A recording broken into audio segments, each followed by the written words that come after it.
En sí, la mesa de análisis es hablar sobre un cierto tema. Ahorita el tema de mucha información, relevancia, pues es el cambio de la presidencia de la República, y ver sobre este punto de vista, desde cada una de sus perspectivas de ustedes, cómo piensan y ven que a Veracruz le va en este cambio seccional. Desde su perspectiva, en el punto 1, cómo piensan que su propuesta que él menciona de una paz en México se pueda llegar a desarrollar y a concretar. Sin duda, este es un planteamiento que recupera el primer eje establecido por el presidente. A mí me hubiese gustado que se detallara con mayor precisión el tema del combate al narcotráfico. Si bien nosotros estamos completamente de acuerdo que es importante vivir en paz, él también señala que hay que trabajar en una estrategia para reducir la violencia, lo cual es definitivamente importante. Sin embargo, a mí me hubiese gustado escuchar con mayor precisión en qué estado, digamos, están las cosas y cómo pretende llevarlas. Porque finalmente el tema de la prevención, si bien es muy importante, o sea, yo creo que a todos nos queda muy claro que no es únicamente el combate frontal lo que puede resolver los problemas, sino pues toda una serie de cambios que me parecía debían ser indicados también en este planteamiento de lograr un México en paz. Él lo plantea cuando dice hay que trabajar en una estrategia nacional para reducir la violencia, pero tal vez ese era el momento de señalar el resultado de ese trabajo, porque bueno, estamos en meses de transición en donde se aplicaron el presidente y su equipo a delinear este planteamiento, lo dijo en su momento, y a mí me parecía indicado, ¿verdad?, para hablar de la paz, cómo vamos a desarrollar esa paz, cómo vamos a llegar a esa paz. Lo que yo creo es que, en función de lo que nos dice la diputada, está empezando el gobierno y debe haber un lapso en que vaya ya en el ánimo del ejercicio del poder, pues programando y desarrollando ese enfoque que él quiere darle a su nueva responsabilidad, obviamente partiendo desde el punto de vista en que encuentra en este momento las condiciones que se dan sobre el tema. Este tipo de convocatorias son extraordinarias, nos permiten escuchar voces calificadas, como es el de la diputada, el de mi amigo Fernando, el de ustedes, como portadores de una gran responsabilidad que es incidir en la opinión pública, temas que están ahí, como ustedes muy bien nos señalaron, en la superficie de lo que se concentra en lo que vemos en los medios de manera cotidiana, y hoy como tema fundamental, el nuevo gobierno. Y como veracruzanos, ¿cómo nos afecta de forma positiva, negativa? ¿Qué esperamos? ¿Qué esperanzas? En este primer punto, pues yo rescataría 3 elementos. El primero, coordinación. Creo que lograr un México en paz tiene que ver con eso, con una gran coordinación. Y tampoco me iría a las áreas que tienen que ver con la protección de la seguridad pública o con la garantía de la procuración de justicia. Iría yo a todas las áreas. Debe haber una mejor coordinación.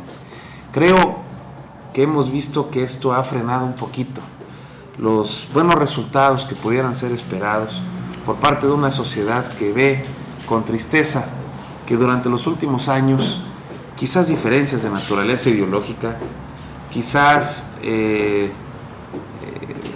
batallas electorales consecutivas nos habían impedido tener esta visión, hacer a un lado lo que nos dividía y concentrarnos en lo que realmente nos debe de unir como portadores de una encomienda pública, sea el nivel que sea y sea el poder en el que estemos. El caso de la seguridad pública y del logro de un México en paz, bueno, pues tiene que ver con todo eso. Y ahí yo creo que incide no tan solo el fortalecimiento de la coordinación de las fuerzas, el gran debate, sí o no, la continuidad de las Fuerzas Armadas en las calles de nuestro país. Ahí debe de meterse también temas que tienen que ver con el ataque al problema de raíz, el problema radical. Radical significa de raíz, no significa extremista. Yo diría hacia allá, a lo radical, al empleo, a la educación, a la implementación de políticas públicas que vayan a atacar la pobreza. Todo eso tiene que ver con el vivir en un país en paz. Y creo que la coordinación que se pudiera dar entre todos, y hablo particularmente de las dependencias federales con las estatales, no de Veracruz, de todo el país, indistintamente del color en el que militemos o en el que nos identifiquemos o el que ideológicamente tengamos, es lo que va a dar realmente esa gran diferencia que esperan los mexicanos de esta nueva administración. Gracias por este espacio. Me sumo al reconocimiento del diputado Américo Zúñiga. Me parece que es un ejercicio necesario, sano, que un medio de comunicación aliente este tipo de ejercicios. Creo que tiene la mayor relevancia, es una expresión de periodismo moderno y comprometido de manera colectiva con los ciudadanos. Estamos asistiendo al inicio de una nueva etapa de la vida institucional de México. La llegada o la toma de protesta como titular del Poder Ejecutivo de la Federación del licenciado Enrique Peña Nieto inicia una nueva etapa de la vida institucional. Me parece de la mayor relevancia que en el primer discurso del presidente a los mexicanos haya establecido en términos prácticos una agenda de gobierno. Creo que el país requiere en el ejercicio del poder del servicio público seriedad y compromiso. El mensaje del presidente se inscribe en ese espíritu y en ese reclamo ciudadano, en donde queremos ver a los responsables de nuestras instituciones asumiendo las responsabilidades que les corresponden. El hecho de que se hayan definido 5 ejes básicos que alimentarán un programa de gobierno que está en construcción y que después de esos 5 se hayan desglosado en 13 acciones específicas, no limitativas, sino que continuarán algunas otras más, creo que representa un claro proyecto de nación. Estamos frente a un planteamiento de proyecto de nación y eso habla bien del presidente Enrique Peña Nieto. Este primer eje relativo al tener y al vivir en un México en paz, inevitablemente tenía que ser el primer punto. Creo que es un tema sensible para los ciudadanos, donde ha existido muchísimo debate, muchísima polémica respecto de las estrategias y de los resultados que se han tenido en el combate a la delincuencia, organizada o desorganizada, pero que existe y ha representado un flagelo para los mexicanos. Rescato algunas propuestas que me parecen de la mayor trascendencia expuestas por el presidente Peña Nieto. El hecho de comprometerse a colocar a los ciudadanos y a sus familias en el centro de la política de seguridad. Eso es fundamental porque humaniza la estrategia de combate a la delincuencia. El ponerse en los zapatos, el ponerse en el lugar de las personas, de lo que viven y conviven cuando son parte de algún delito, cuando se atenta contra su vida y sus bienes, me parece que tiene la mayor relevancia y habla de un compromiso no tan solo político, sino humanista del presidente al asumir el sentir ciudadano como parte básica de una estrategia enfocada a ganar paz y tranquilidad para los mexicanos. Y el otro punto que me parece fundamental es cuando él plantea la premisa de entender que no habrá seguridad sin justicia. Y en esa medida, lo que corresponde es como también lo apuntó en su discurso más adelante de estas expresiones, el fortalecer el Estado de Derecho y dar pasos en acciones específicas que fortalezcan la impartición y la procuración de justicia. Este primer eje tiene reflejo en 2 acciones específicas de las 13 que el presidente refirió. La primera es la que tiene que ver con la formulación del Programa Nacional de Prevención del Delito, al que el diputado hacía algunos trazos generales de inicio. Me parece que es de la mayor importancia. Creo que el Programa Nacional de Prevención del Delito tiene que tener un sentido horizontal y transversal. En coordinación, también rescatando el importante apunte del diputado Zúñiga, en el que debe involucrar no tan solo a la autoridad federal, sino a los estados y los municipios.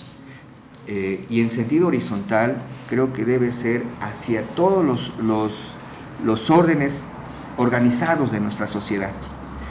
Y ahí participamos también todos los ciudadanos. Estamos en un momento en el que el país exige y requiere corresponsabilidad. Ni el gobierno puede hacerlo todo, ni debe. Y los ciudadanos tampoco podemos estar ausentes o marginales de ese esfuerzo. Todos tenemos que participar. Y el otro aspecto donde se refleja este primer eje ya en acción específica es el desistimiento de la Federación para retirar una controversia que se había planteado ante la Suprema Corte contra la Ley General de Víctimas. Me parece que la ley que se aprobó en su momento por los diputados se mantenga tal como fue aprobada por el Constituyente Permanente. Me parece de la mayor importancia porque aquí se conjugan estos 2 aspectos que referíamos. Primero, el hecho de colocar a las familias y a los ciudadanos en el eje de un programa de seguridad habla de estar consciente de los impactos que esto tiene. Y el otro, un programa nacional de prevención del delito, siempre será mucho mejor y mucho más barato que las acciones de fuerza, con más armamento, con más infraestructura, con más policías, que no es malo tenerlos, pero creo que sale mucho más barato trabajar en un proceso de sensibilización, en un proceso de educación, como el diputado señalaba, que permita ir desde una cultura de la legalidad, abatiendo el delito. Intentaríamos enfocar el segundo gran eje dentro de los 5 que plantea el presidente Peña Nieto y que habla de lograr un México incluyente en donde haya un combate a la pobreza, cerrando brechas de desigualdad, cuyo objetivo es que se integre en una sociedad de clase media con equidad y cohesión social de oportunidades. Y da algunos, dentro de los 3 ejes programáticos, extiende ya algunos de los puntos que son, como dijo bien el licenciado Sánchez García, enunciativos y no limitativos. Con relación a eso, le pediríamos a don Augusto que nos diera algún punto de vista, cómo sienten ese enfoque, ese aspecto. Se requiere capacitar a la gente, sí se requiere inyectar recursos, pero con responsabilidad y sobre todo exigiendo resultados. Y con ello no quiero decir que no pretendemos que se ayude a la gente. Hay sectores muy específicos que se deben de atender y que se les tiene que dar el recurso y el apoyo, indiscutiblemente, pero no pueden ser tantos programas y sobre todo programas que de manera hasta cierto punto, desde nuestra perspectiva irresponsable, se repiten en las mismas zonas y con el mismo perfil. Nosotros hemos evaluado en nuestro estado municipios donde hay hasta 4 programas de asistencia a la pobreza, igualitos en la misma zona. ¿Cuál es la necesidad? Y el manejo y los resultados que se tienen son mínimos, porque la gente nada les anima y nada les estimula en volverse productivos. Si de todos modos les va a llegar, y les llega a veces hasta 4 veces lo que de manera inicial le daría algún programa, lo van a obtener sin mayor esfuerzo, ¿no? Solo existir e incluso algunos de manera, quien quiera verlo desde el punto de vista perverso, tienen más hijos, cada hijo les representa más ingreso. Yo creo que debe de ser una visión distinta a la que se tiene que hacer, y en ese sentido es que nosotros vemos con gran interés y con muchas fundadas expectativas positivas estos programas, que se hagan y que se enfoquen de manera adecuada. El seguro de vida para las jefas de familia indiscutiblemente es un tema obligado, que no podemos soslayar y que es una realidad que nos golpea de manera diaria en el rostro, ¿no?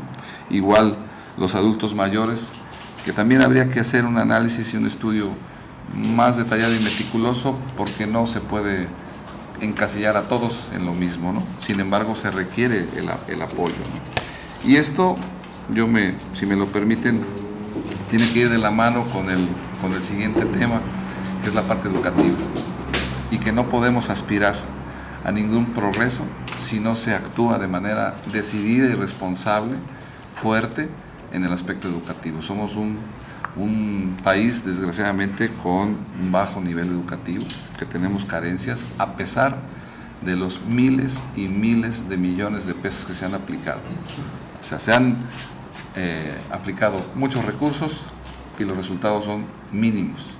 Y en el estado de Veracruz no es la excepción. Seguimos teniendo esos niveles de analfabetismo que tenemos que trabajar y tenemos que hacer mucho, pero obviamente la estructura del Estado, por supuesto que no es ni tiene el tamaño ni tiene los recursos. Tiene que haber un apoyo decidido de la Federación para batir esos rezagos. Me gustaría preguntarle su punto de vista precisamente sobre este asunto de los programas asistenciales a que hace referencia el presidente Coparmex. Hay coincidencia en que, bueno, finalmente se cayó en un exceso de programas. Es innegable que en el gobierno del presidente Calderón aumentaron pues de manera exponencial, me atrevo a decirlo, ¿no? Y evidentemente el presidente Peña Nieto ahora retoma algunos como 70 y más, y instrumenta otros como el del seguro para las jefas de familia. ¿Cuál es la percepción desde su punto de vista? En principio, a mí me gustaría comentar un tema en cuanto a que todo lo que está aquí planteado son objetivos aspiracionales. Es decir, si nosotros le damos el detalle a cada uno de ellos, pues ¿quién va a estar en desacuerdo con tener un México en paz, un México incluyente, un México con educación de calidad, un México próspero, o un México con responsabilidad global, pero más que nada con una actuación en esa corresponsabilidad global? A mí me parece que en principio lo planteado por el presidente es generador de una sinergia positiva por parte de la sociedad en su conjunto, independientemente del área ideológica del cual él parta, ¿no? ¿Por qué? Bueno, porque esto está dicho por todos. Si nosotros revisamos las plataformas de los distintos actores políticos cuando se dio la campaña presidencial, ninguno habló de que no hubiera educación de calidad para todos, ninguno dijo que no fuéramos como país un actor importante en la gobernabilidad internacional. Entonces, a mí me parece que en principio, digamos, no hay que alzar las campanas al vuelo. Es decir, es un buen principio en el sentido de retomar lo que como objetivo aspiracional existe en la sociedad. Es también de reconocer que retoma planteamientos hechos por la pluralidad. O sea, son planteamientos que no son privativos de uno u otro partido, sino en general todos los partidos están de acuerdo como estos los objetivos aspiracionales de nuestro país. Ahora bien, falta la parte práctica, ¿no? La parte en donde vamos a ir viendo la actuación en base a estos 5 ejes de transversalidad de su programa de gobierno. Un programa de gobierno que pues en su momento deberá ser consultado como corresponde en términos de ley. Hablando del tema del México incluyente, que sería, digamos, el segundo eje, de mi parte como presidenta de la Comisión de Equidad, Género y Familia del Congreso del Estado, pues sin duda me apoya el planteamiento del seguro de vida para jefas de familia. Su servidora hace más de un año planteó una iniciativa en el Congreso con relación al tema de las jefas de familia, en donde con palabras diferentes, ¿verdad? Aquí se habla de seguro de vida, nosotros hablábamos en ese momento de apoyar a estas jefas de familia para que sus hijos pudieran ir a la escuela y ellas también pudieran contar con educación que les permitiera no solo la capacitación, sino una mejora en la calidad de vida para apoyar también a sus menores hijos. Entonces, sí me parece un planteamiento de vanguardia, un planteamiento que su servidora le va a dar el seguimiento necesario para que efectivamente, como lo anunció el presidente, en el presupuesto que nos mandan, me parece que al Congreso de la Unión este viernes, se incluya la partida presupuestal para el planteamiento del apoyo a las jefas de familia. Y no únicamente por ser un asunto de carácter asistencial, casi siempre de pronto la palabra se ocupa para muchas cosas, ¿no? También hay lo que se llama la justicia social, que no es asistencia social.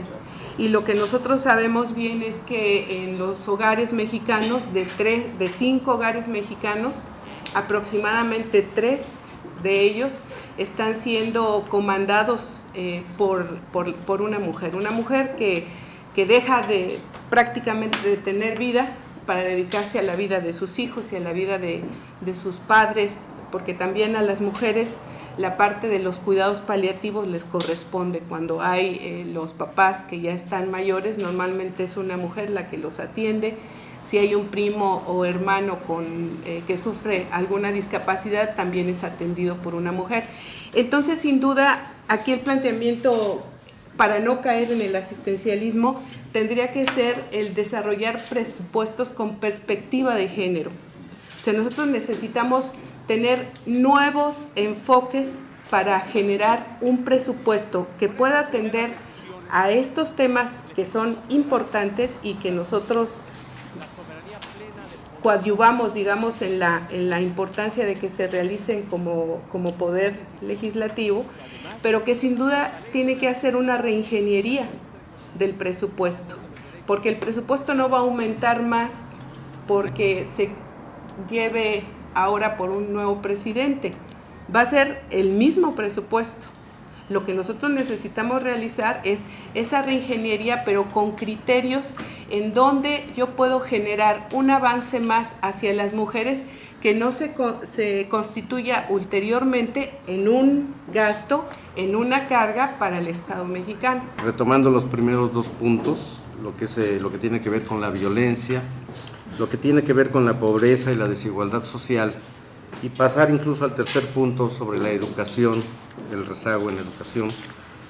¿Cómo impacta esto a Veracruz? ¿Cuál es la resonancia sobre nuestra entidad?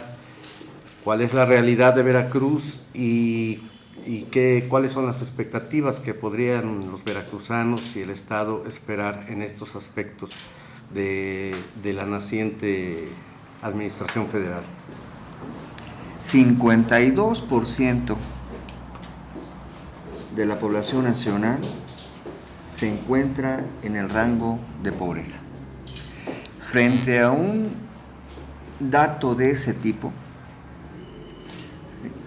toda política social tiene que merecer la mayor relevancia y sobre todo debe implicar un enorme ejercicio de eficacia para gradualmente ir revirtiendo esa circunstancia que no podemos ocultar. Es un hecho que incomoda, que duele, que la verdad avergüenza, y es evidente que las cosas no se hicieron bien. No es posible que con el doble o el triple presupuesto que los mexicanos a través del Congreso en su momento se lo dieron a los gobiernos en turno para estas tareas de abatir la pobreza, el rezago, la desigualdad, en lugar de disminuir, logramos obtener más pobres. Algo no se hizo bien. Por otra parte, estos primeros enunciados o compromisos del presidente Peña Nieto en materia de política social, creo que son apenas un trazo básico de lo amplio que debe merecer construir una política pública de carácter social, que no tengo duda que así será y que la veremos reflejada en su momento cuando se agoten los procesos de la planeación en lo que es el Plan Nacional de Desarrollo. Ahí lo veremos reflejado en detalle y los alcances de cada política pública en la materia, pero estas primeras acciones de atender el problema del hambre, que es un dato muy, muy fuerte el que dio el presidente, de reconocer que tenemos sectores donde padecemos hambre, digo, a la mitad del primer cuarto del siglo XXI, pues es inaceptable en un país como nosotros, en donde por muchos años crecimos con la idea de que teníamos todo y solo bastaba que lo buscáramos y teníamos los recursos naturales a la mano, y nunca logramos construir un esquema de rentabilidad o de sustentabilidad respecto de los recursos que poseíamos entonces, y esto nos fue llevando una ruta que al paso del tiempo obviamente nos ha impactado negativamente. De tal manera que una cruzada contra el hambre, en donde convoca, por cierto, a los ciudadanos y a las instituciones a sumarse, creo que es una medida positiva. Reconocer el creciente número de jefas de familia, como aquí la diputada abundaba, también es de la mayor importancia, y estimo una medida realmente valiente y audaz, de un alto compromiso, el que el presidente haya comprometido un programa de apoyo a jefas de familia, en las que, en caso de faltar, el Estado apoyaría a sus hijos hasta concluir la universidad. Modificar el programa de 70 y más, reduciéndolo a 65, para merecer una pensión, creo que abre un tramo. Bueno, a muchos les habrá hecho feliz cuando lo escucharon, porque pues caray, tener una pensión reconociendo aportaciones al país, pues creo que nunca viene mal, es un acto también de justicia, como sucede. Ojalá fuera como en otros países más desarrollados, donde llegar a la plenitud de vida, llegar a la vejez, en realidad debería ser una etapa de enormes satisfacciones y de relativos conforts, que creo yo los mexicanos no podemos dejar de aspirar a ello, pero en un primer momento me parece que construir los recursos necesarios para dar apoyo a nuestros adultos mayores es fabuloso. Hay un punto fundamental en el tema de política social, que es la instrumentación del sistema de seguridad social universal. Ese es un tema de la más alta importancia, porque estamos ante la expectativa de integrar en un solo instrumento de gobierno a todos los organismos que actualmente prestan servicios de seguridad social. Considerado esto, y que hay una gran interrelación entre todos los puntos temáticos que propone el presidente Peña Nieto, yo sí quisiera preguntarle al diputado Zúñiga, ¿por qué después de tantos intentos nuestro país tiene que afrontar nuevos proyectos, nuevos enfoques a problemas ya muy añejos? ¿Qué ha pasado? ¿Por qué no hemos sido los mexicanos suficientemente capaces de resolver, de acuerdo con la evolución de las sociedades, estos problemas?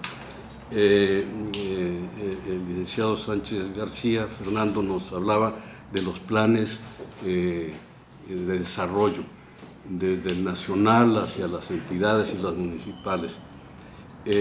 Yo recuerdo que en la etapa del presidente de la Madrid se hizo la gran reforma constitucional del 25, el 26 y el 28 para formar los planes nacionales de desarrollo, que cada año son elaborados y emitidos con gran despliegue publicitario, todo, y al final, y conste que estamos hablando ya de una época bastante suficiente como para que esos planes hubieran producido sus efectos, y encontramos con que vuelve la mención al Plan Nacional, Estatal y Municipal de Desarrollo, y que resulta ser un catálogo virtuoso de todo lo que tenemos que hacer.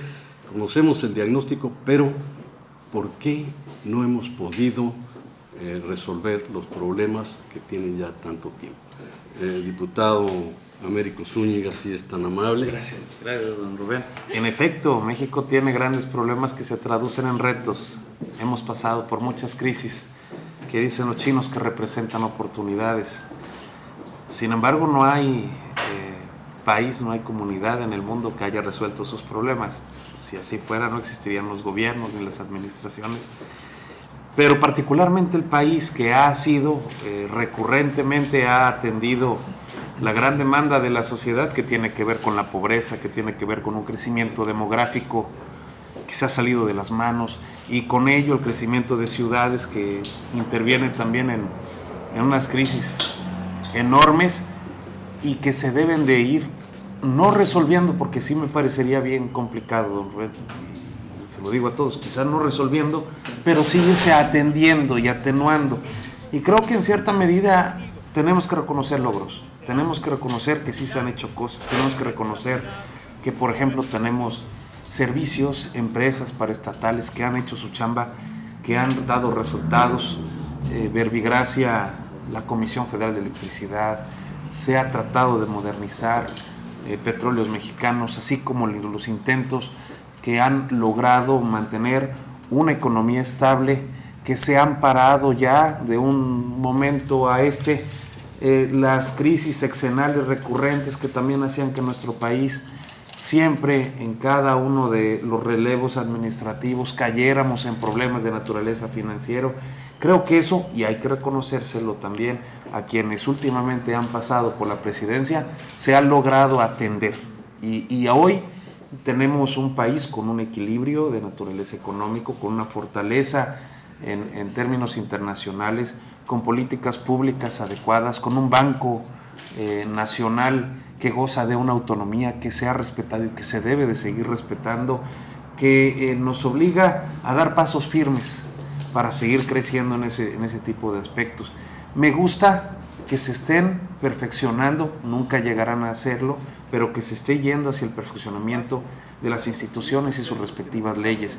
Que hoy tengamos, por ejemplo, instituciones que gocen de una gran fortaleza y que, si las comparamos a cuando nacieron, han tenido un gran desarrollo.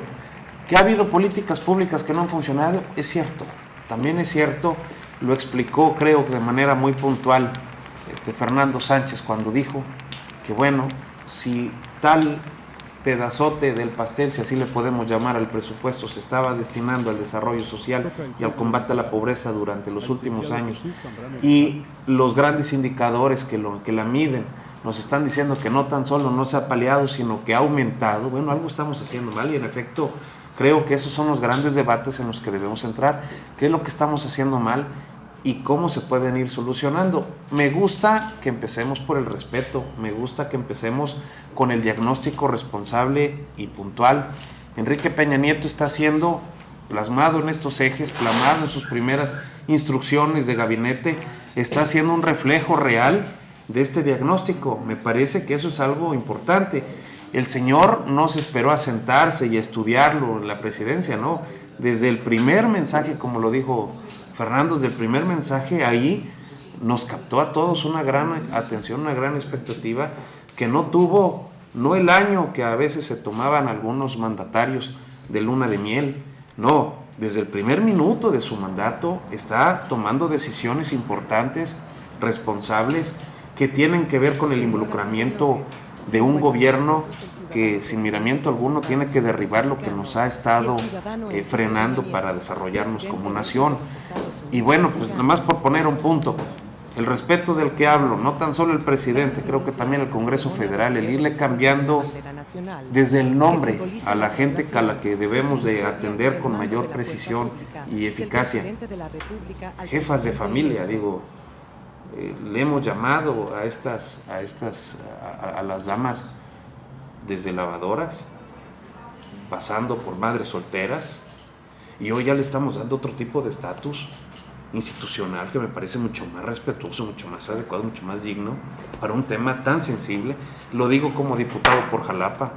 Esta ciudad tiene en una gran parte de la población este fenómeno de mujeres que son a la vez padres y madres, que son responsables de la educación, de la alimentación, del sustento, del techo y de la formación en términos de valores de sus hijos. Y me parece que ahí a donde queremos apoyar es realmente un punto interesantísimo, porque repito, todo está encadenado. No podemos hablar de un México en paz sin la atención a estos grupos vulnerables. No podemos hablar de un México próspero sin el impulso a la educación, que en términos de educativos, como muy bien lo decía Fernando, pues el estar viviendo en un estado que tiene 1 de cada 10 de las escuelas a nivel nacional, también representa un gran reto. Y es la coordinación exigible, pertinente, de quienes van a integrar al equipo de Peña, pero también de quienes los van a representar aquí en el Estado, en donde tanto es importante ver quién va a ser el secretario, como quién va a ser el intérprete y el interlocutor de los propios secretarios aquí en Veracruz, donde también se respira, se vive, se come, desayuna y cena política, y tenemos elementos extraordinarios que le pueden aportar mucho a la nación. Creo que ahí va mi comentario, pero con esa gran pregunta que representa muchísima reflexión, don Rubén. Pero no es capciosa. No, pero sí dicen los gringos, triquis. Este sexenio se incrementó el presupuesto a la asistencia social, pero yo creo que se descuidó el aspecto productivo. Mientras no haya producción en el país, no va a haber ingresos para seguir creciendo. Sí me gustaría que me dieras tu punto de vista. Claro, no somos un país pobre, México no es un país pobre, es un país sumamente injusto, mal distribuido, muy mal distribuido. Y eso ¿Y por qué lo decimos? Precisamente por el nivel de pobreza que tenemos, que ya se ha mencionado, que algunos hablan del 50% y que otros hablan hasta del 70%, dependiendo de la estadística de pobreza, y que nos permite al mismo tiempo tener al hombre más rico del mundo viviendo en México. La distribución no es lo adecuado. Y en ese sentido, esas desigualdades crean tensiones. Por eso, en mucho, no en todo, pero es la razón de lo que mencionaban, de los niveles de inseguridad que tenemos, ¿no? Que padecemos, que han ido, que crecieron muchísimo el año pasado, particularmente aquí en nuestro estado, y que afortunadamente hoy tenemos niveles, no los deseables, pero sí mucho mejores, y nos da tranquilidad para poder circular. Sin embargo, creo que se sigue atacando esa parte. Y qué bueno que el manifiesto que el día de ayer el señor presidente expresó en su reunión con las Fuerzas Armadas fue en el sentido de que mientras no haya niveles de seguridad adecuados en el país, las Fuerzas Armadas seguirán en las calles. Qué bueno, porque ese es el principio de mantener condiciones para poder producir. Mencionaba el diputado Américo, es precisamente, lo hemos reconocido, la macroeconomía está muy bien, lo que no funciona es la microeconomía, porque no se ha aterrizado en los bolsillos de la gente. El poder adquisitivo cada vez es menor en las familias, y eso es lo preocupante. Tenemos que tomar decisiones y que llevar a cabo acciones en paralelo, acciones de seguridad, acciones de educación, de capacitación, de integración social. Eso es lo que desde nuestra perspectiva tenemos que hacer, porque México se construye en las localidades. México se construye en Jalapa, en Veracruz, en Coatzacoalcos, en Córdoba, y después se lleva al altiplano. O sea, tenemos que irnos desde lo local hasta la perspectiva estatal y luego la nacional. Ahí es donde tenemos que hacer. Y desgraciadamente en la parte de la educación, lo que mencionaban, los espacios educativos, Veracruz es el número 1 en espacios educativos a nivel nacional. ¿Y por qué seguimos teniendo los niveles de educación que tenemos tan bajos? Eso tenemos que hacerlo, algo estamos haciendo mal. México no tiene un sistema ferroviario en la época de la revolución, no hay un sistema ferroviario moderno, todo el transporte de carga se hace a través de autopistas, de carreteras, y él plantea los primeros ferrocarriles México-Querétaro, habla de un nuevo sistema ferroviario para México-Toluca, Yucatán-Quintana Roo, y pues yo creo que hay que invertirle a la infraestructura que permita competir a nivel mundial. Tenemos un vecino que es altamente consumidor, que es altamente potencial y no lo aprovechamos. Fue don Porfirio Díaz quien estableció esas rutas ferroviarias, el esquema en el que se movía en aquella época y que a pesar de los pesares, funciona, de alguna manera funciona. Habría que ver cómo se van a integrar esas nuevas formas de transporte, porque también tendríamos que analizar la parte pluvial. Veracruz, por ejemplo, es un estado que tiene muchos ríos, tenemos, si no el mayor poseedor de los recursos hídricos del país, de los mayores, y que los desaprovechamos. No se mueve carga por los ríos y se podría hacer. Tenemos un litoral de más de 800 kilómetros de longitud, tenemos 3 puertos de altura que no se están aprovechando. Llevamos 10 años esperando la ampliación del puerto de Veracruz. Afortunadamente, ha ido caminando y obviamente, con las mitigaciones ambientales que deban de hacerse, pero se tiene que hacer. Y se tiene que pensar precisamente en eso para aprovechar la infraestructura. Nosotros vemos, y hablo de aquí de la región que nos toca trabajar, grandes posibilidades para poder crear un corredor industrial de Jalapa a Veracruz y que tengamos allá en Veracruz un puerto grande, bien desarrollado, donde incluso haya integradoras, haya armadoras, pero además que también se desarrolle el aeropuerto. Necesitamos pensar en un aeropuerto de carga, no limitarnos solamente a lo que se pone, sino qué más podemos hacer. Y esto nos daría un detonante fabuloso a la zona, porque le vamos a dar el segundo piso que nosotros le hablamos, que es el piso del valor agregado a Veracruz. Necesitamos darle un valor agregado a todo lo que se produce. Somos un estado primario, en producción primaria, en todos los aspectos, sin embargo tenemos capacidad, tenemos talento. Lo más importante es que tenemos el capital humano con el talento suficiente para desarrollar el valor que se tiene que dar a las nuevas empresas. Bueno, mire, a mí me parece que en el tema de lograr un México próspero, que es donde está el planteamiento sobre la economía, se señala el promover la economía formal. A mí me parece que uno de los aspectos más sensibles que tenemos en el crecimiento de nuestro país es el crecimiento exacerbado de la informalidad. La informalidad que no solo se refleja a nivel de algunas empresas, sino en el mismo carácter del trabajo, cuestiones que ya se han ido poco a poco modernizando. Entonces a mí me parece que si bien no hay que ir a la parte histórica, lo cierto es que pues pasamos generando en los últimos años el primer piso, es decir, la infraestructura base que se requiere, que era insuficiente y que necesitamos tenerla para poder lograr ese famoso valor agregado. Es decir, si no tenemos un piso firme, es muy difícil llegar a ese concierto. Y señalaba el compañero con relación a Pemex, por ejemplo. Efectivamente, Pemex, desde que se nacionalizó, Pemex venía con pasivo laboral. Es una empresa que nace ya como una empresa mexicana con un fuerte pasivo laboral que la sigue y que la traza y que la va trazando. Y si a eso le agregamos, digamos, el constituirse dicha empresa como una caja chica, ¿verdad?, en los gastos del gobierno, pues lógicamente tenemos muchas fuerzas de atracción, pero aparentemente tenemos también muchas fuerzas de retracción de los elementos.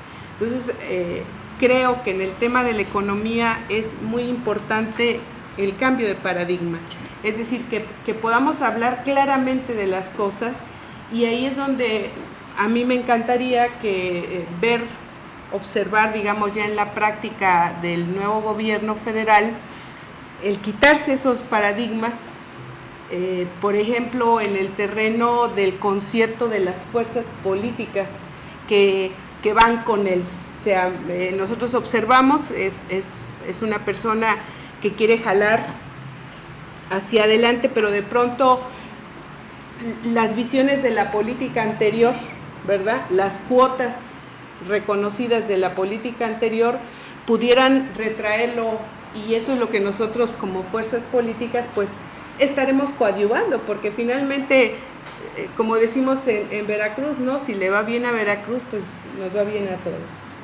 Creo que un plan de infraestructura mueve la economía en buena medida, particularmente la de las regiones, y esto promueve que justamente prestadores de servicios, que nuestras gentes puedan tener empleo, en fin, tiene una incidencia directa, y me parece de la mayor importancia que el presidente haya considerado alentar este tipo de programas, y dentro de ellos, más allá del ferroviario, que me parece extraordinario, del impulso también al desarrollo de los puertos de México, que tiene impacto en Veracruz, naturalmente por ser el puerto más importante, y el carretero, hay uno que debe, como veracruzanos, interesarnos sobremanera, y es el del impulso al desarrollo de la región sur-sureste del país, que el presidente considera. Y creo que ahí impacta a Veracruz favorablemente.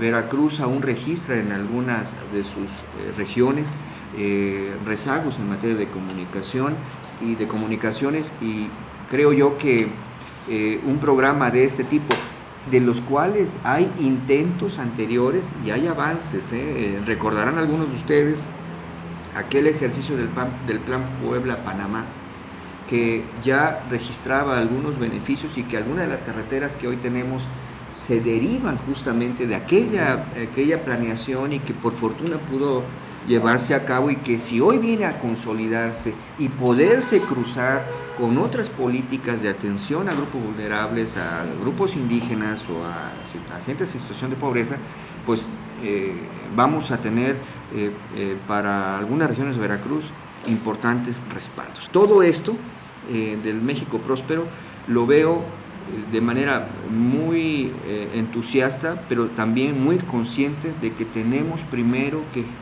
generar los recursos para poder soportar esto, y generar los recursos implica revisar muy bien, y aquí la diputada hacía algunos apuntes de cómo vamos a consolidar, a fortalecer o ampliar nuestra base tributaria. No sé, ahí sí el presidente no ha sido muy preciso todavía, pero a lo que se ha comentado por parte de las autoridades de Hacienda es de que, bueno, no habrá nuevos impuestos. Habría que ver en su momento si los que están tendrían alguna modificación, ¿no? Que es diferente al que no haya nuevos impuestos a que pueda, los que ya hay, crecer o bajar. Pienso que a lo mejor no se incrementarán, porque hubo compromisos en el proceso de campaña en ese sentido, pero hay algunos impuestos, particularmente que el sector empresarial ha venido insistiendo mucho, y que el presidente asumió algunos como compromiso, como es lo de la eliminación del IETU, en el que creo que se tendrá que revisar bien, y vamos a ver qué pasa, pero si no primero recabamos los recursos, no vamos a poder impulsar esa tarea. Mayor eficacia y eficiencia en la administración pública, mejor coordinación con las entidades federativas y municipios, ciudadanización de los esquemas gubernamentales, el involucramiento de los puntos de vista de la sociedad, y particularmente de la sociedad organizada.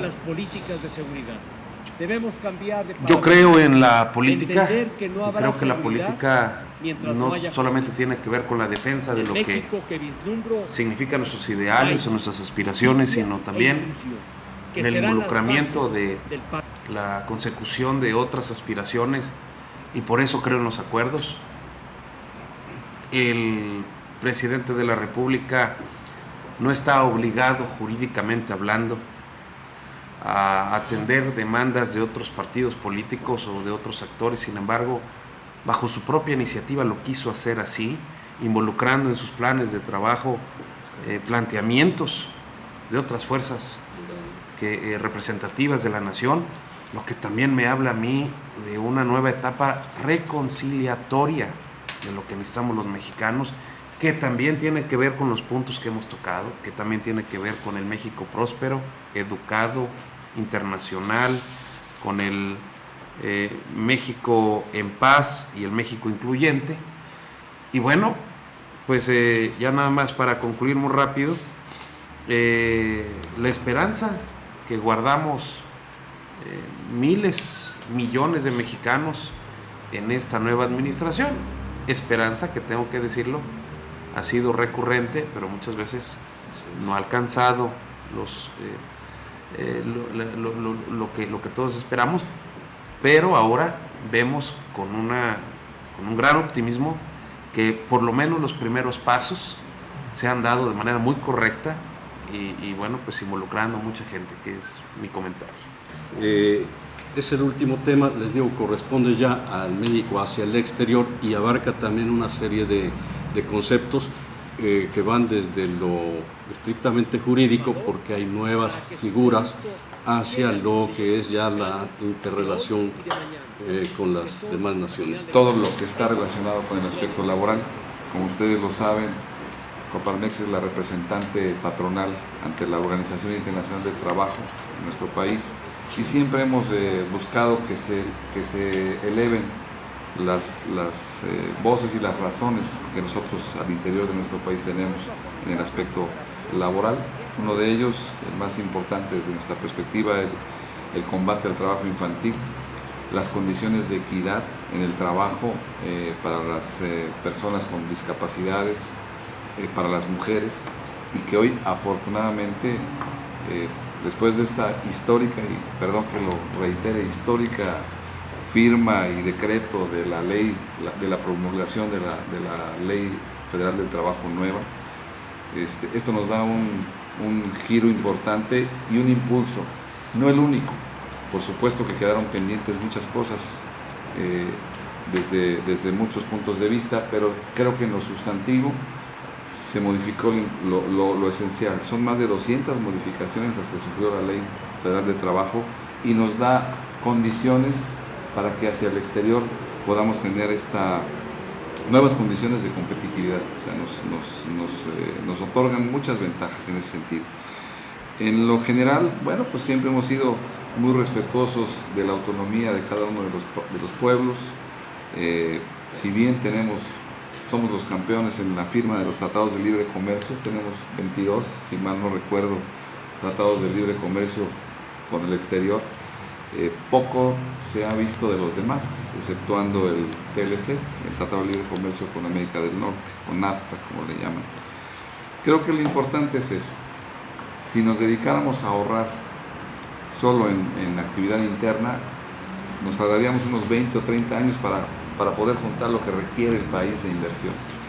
Y aquí la clave es que se creen las condiciones, y yo creo que ahí va enfocada la política del presidente Peña Nieto, de establecer las condiciones para que sea atractiva la inversión extranjera directa, inversión extranjera productiva, no golondrina, inversión que venga y que se establezca y que se correlacione con los sectores y con las cadenas productivas locales. Eso es lo importante.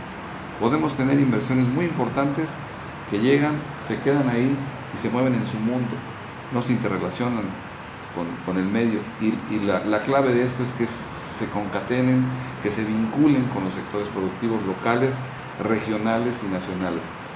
Las condiciones económicas en el mundo pues son muy complicadas, muy complejas en este momento, y creo que es muy importante, insisto, estratégico, el que se estén hoy ya volteando los ojos hacia el interior, hacia crear clústeres económicos que nos tienen que beneficiar.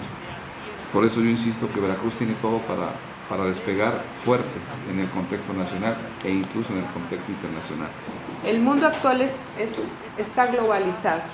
O sea, muchos de nuestros problemas, ¿verdad? Y también de nuestros beneficios tienen que ver con esa apertura, por decir, la delincuencia organizada es un tema que tiene que ver con esta globalidad. Pero de la misma manera, los temas que nos pueden proyectar como nación tienen que ver con la globalidad. Entonces a mí me parece que esta aspiración de lo que fue México en el concierto internacional es positiva como un empuje para el trabajo, pero sin duda nosotros vamos a ser importantes para Estados Unidos o vamos a ser importantes para Europa, para los mercados de Asia y para el mismo continente cuando seamos una economía fuerte. O sea, nosotros podemos tener alta diplomacia, ser muy buenos, digamos, en los usos y costumbres de la diplomacia, pero si no tenemos un sustento, ¿verdad?, de valor, el valor que le da fuerza a las naciones, que es el de una economía fuerte, pues nos vamos a tratar bien, pero no van a tener grandes efectos giras con grandes, digamos, representantes de las distintas naciones. Me parece que cuando nosotros sostengamos, digamos, nuestros planteamientos declarativos con algo de trabajo, con algo de valor agregado que sustente esa declaración, pues muy seguramente vamos a hacer, digamos, ese papel que en algunos momentos se tuvo, que desde mi punto de vista y con todo el respeto, lo importante es dar resultados. Si nosotros damos resultados, vamos a ser alguien en el concierto internacional. Llegó el momento de que en los hechos vayamos transformando la imagen de México en el mundo. Para ello necesitamos alentar, promover una diplomacia moderna e innovadora, como el presidente nos ha convocado. Necesitamos recuperarle a México el espacio que en el Concierto de las Naciones ocupó durante mucho tiempo. Tenemos que ser nosotros, sin dejar de reconocer que hoy interactuamos a veces casi sin fronteras con otras nacionalidades. No desconocer que vivimos un mundo competido, de profunda competencia, y tenemos que generar ciudadanos listos para ganar un lugar en ese mundo de competencia. Ese es el nuevo ciudadano que tenemos que construir y que particularmente debemos incidir en las nuevas generaciones de mexicanos. Pero no habremos de tener la fortaleza que necesitamos, el lugar fundamental que México debe representar en el mundo, si no primero somos en lo interno un país fuerte. Entonces, desde la fortaleza de lo local, saltar y competir en lo global. Nada más para cerrar el último punto, yo lo vería con una gran,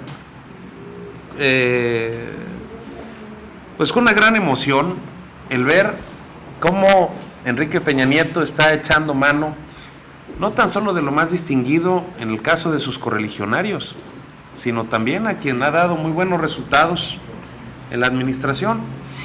Para el caso de su quinto eje, el de mandar a México a esa gran lucha por la recuperación del liderazgo que en algún momento hemos tenido en Latinoamérica, para ser el ícono, para ser el ejemplo del desarrollo y del equilibrio, que en algún momento México era ese gran equilibrio entre las dos grandes ideologías que partieron al mundo, que hoy un poco más diluida, pero México era eso, era ese país que podía transitar, que podía llegar a acuerdos, que podía tener las mejores relaciones internacionales con toda la orbe, y que hemos tenido al frente de esa secretaría ciudadanos espléndidos que han hecho un trabajo magnífico, y que hoy Peña Nieto le pida a José Mit, ex secretario de Energía, ex secretario de Hacienda en la administración anterior y hoy jefe de la Secretaría de Relaciones Exteriores, bueno, pues ese debe de dar cuenta lo que busca el presidente: eficacia, eficiencia, resultados, y que los planteamientos hoy enunciados como ejes realmente lleven la dirección correcta, con gente atinada para llevar a la consecución de los mismos. Opinión que realmente va a ser de mucho interés para nuestros lectores, para la capital. Y dejar también abierta la invitación para nuevos temas más adelante que podamos manejar, referentes a de equidad de género. Por ahí vamos a manejar también unos temas más adelante que es sobre discriminación para discapacitados, discriminaciones para homosexuales o gays. Vamos a tratar de traer a representantes de ellos, a gente de derechos humanos y otro tipo de representantes, ir tocando tópicos y temas que sean de interés para la sociedad. Les agradezco muchísimo su tiempo y sus opiniones.